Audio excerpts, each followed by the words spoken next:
Mari belajar dari Italia. Apa yang sebenarnya terjadi di Italia?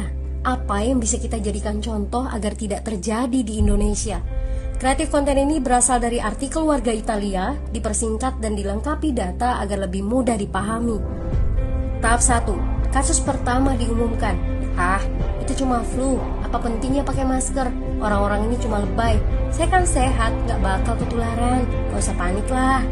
Tahap 2. Jumlah positif COVID-19 mulai naik signifikan. Cuma beberapa yang kena. Yang meninggal pun hanya orang-orang tua saja yang emang udah punya penyakit. Hidup seperti biasa aja lah. Pacaran, nongkrong bareng temen, jalan-jalan ke mall, tetap lanjut.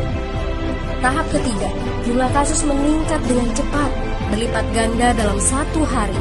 Tingkat kematian pun bertambah. 7 Maret, lebih dari 5.000 kasus positif COVID-19.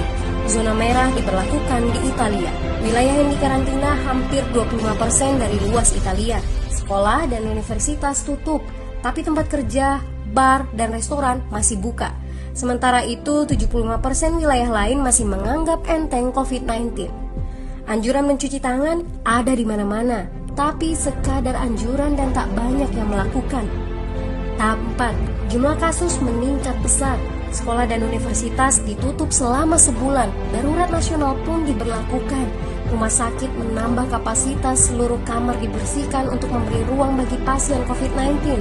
Tapi tak ada cukup dokter dan perawat.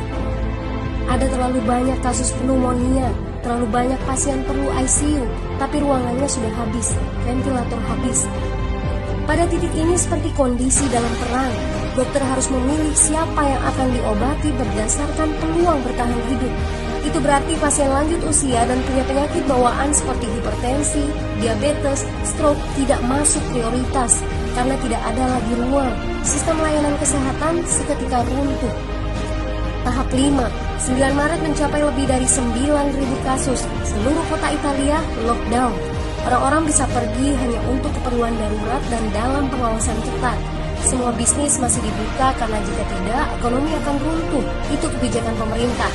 Mulai ada ketakutan, orang-orang mulai memakai masker dan sarung tangan. Tapi tetap saja, ada anak-anak yang merasa jagoan, masih ingin uji nyali. Pergi ke restoran rame-rame, hangout bareng, minum-minum dan lain sebagainya. Tahap 6, 2 hari kemudian pemerintah Italia berubah pikiran. Semua bisnis harus tutup. Bar, restoran, pusat perbelanjaan, semua jenis toko, kecuali supermarket dan apotek. Penyebabnya, karena dalam sehari yang positif bertambah lebih dari 2.000 kasus. Penduduk yang mau keluar rumah harus mendapat surat izin. Surat izin ini didapatkan dari pos pemeriksaan polisi yang disebar di berbagai lingkungan. Yang melanggar bisa kena denda 3,3 juta rupiah. Bagi pasien positif yang tidak mau mengkarantina diri, bakal dituntut dengan pasal pembunuhan, hukuman 1-12 tahun penjara. 21 Maret jumlah korban meninggal di Italia terus meningkat melampaui Cina. Sebagai gambaran, luas Italia itu kurang lebih 2 kali Pulau Jawa. Penduduknya lebih dari 60 juta jiwa. Lalu apa yang harus kita pelajari dari Italia?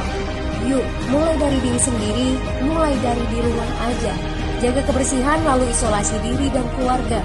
Tidak keluar rumah kecuali sangat penting. Ini saatnya memulai solidaritas. Yang mampu harus mulai membantu yang tidak mampu. Ini adalah bentuk usaha dan doa kita semua. Semoga badai corona ini segera berlalu. Mari memulai kekompakan dengan membagikan informasi ini. Di rumah aja, mari belajar dari Italia.